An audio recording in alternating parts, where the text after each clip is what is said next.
அதிகமாக வீணாக்கப்படும் வாழை நாரை வாழ்வாதாரத்தை உயர்த்தும் மதிப்பு கூட்டப்பட்ட பொருட்களாக மாற்றி சாதனை படைத்து வருகின்றனர் தென்காசி மாவட்டத்தைச் சேர்ந்த 30க்கும் மேற்பட்ட பெண்கள்.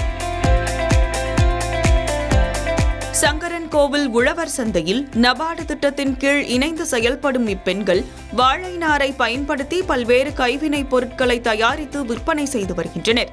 சுற்றுச்சூழலுக்கு உகந்த இவர்களின் இந்த பசுமை முயற்சி தற்போது பொதுமக்களிடையே பெரும் வரவேற்பையும் பாராட்டையும் பெற்றுள்ளது.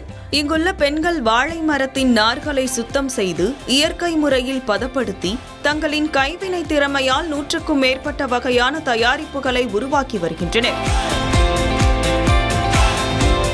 அழகிய கூடைகள், நவீன கைப்பைகள், குடைகள், அலங்கார பொருட்கள், பூத்தொட்டிகள், அலங்கார விளக்குகள் மற்றும் சிறிய அளவிலான கூடை தட்டுகள் உள்ளிட்ட பல்வேறு வீட்டு உபயோகப் பொருட்கள் இதில் அடங்கும். வாழை மரத்தின் எந்த பகுதியையும் வீணாக்காமல் முழுமையாக பயன்படுத்தி தயாரிக்கப்படும் இந்த பொருட்கள் பாரம்பரிய கைவினைக்கும் சுற்றுச்சூழல் பாதுகாப்புக்கும் சிறந்த எடுத்துக்காட்டாக திகழ்கின்றன.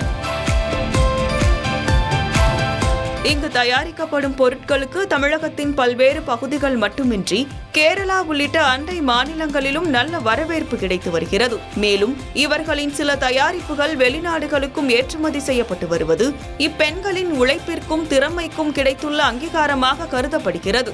இந்த தொழிலில் ஈடுபட்டுள்ள பல பெண்கள் இதற்கு முன்பு பீடி தொழில், பஞ்சு மில் உள்ளிட்ட உடல் நலத்திற்கு பாதிப்பு ஏற்படுத்தக்கூடிய வேலைகளில் பணியாற்றியவர்கள் என்பது குறிப்பிடத்தக்கது. தற்போது வாழைநார் கைவினை தொழிலில் ஈடுபட்டு வருவது அவர்களுக்கு பாதுகாப்பான மற்றும் ஆரோக்கியமான வேலைவாய்ப்பாக மாறியுள்ளது.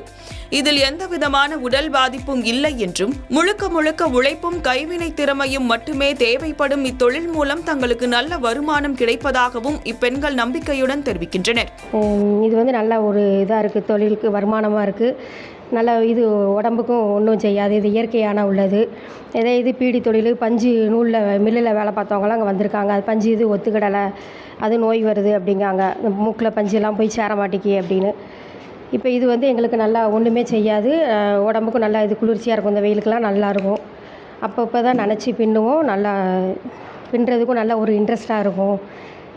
ஒரு ஆசையாக மாடலாக செய்கிறத பார்த்து நாங்கள் எங்கள் வீட்டுகளுக்கும் செஞ்சு வச்சுக்கிடுவோம். கிராமப்புற பெண்களின் தன்னம்பிக்கையையும் பொருளாதார முன்னேற்றத்தையும் உயர்த்தி வரும் இந்த முயற்சி மற்ற பெண்களுக்கும் முன்மாதிரியாக திகழ்கிறது.